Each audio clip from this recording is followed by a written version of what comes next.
Beberapa waktu lalu beredar sebuah video yang memperlihatkan tentara Ukraina diduga menyiksa pasukan Rusia yang disandera. Setelah video tersebut beredar, pasukan khusus Rusia kini menangkap dan menahan nasionalis Ukraina yang disebut melakukan penyiksaan. Kabar penangkapan ini diungkapkan oleh Ketua Komite Pertahanan Duma Negara Vladimir Samanov. Sebelumnya sebuah video yang menunjukkan sejumlah warga Ukraina bersenjata menyiksa dan menembak tentara Rusia yang ditangkap viral. Dalam video terlihat beberapa prajurit Rusia tertembak kakinya. Akan tetapi kondisi itu dibiarkan tanpa bantuan medis.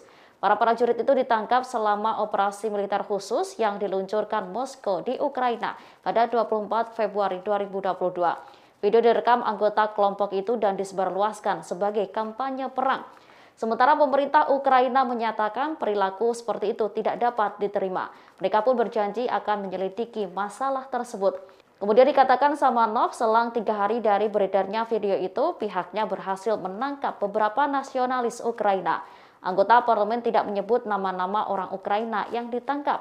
Mereka hanya mengatakan 2 dari mereka merupakan anggota radikal kelompok penggemar klub sepak bola Ukraina Metalis.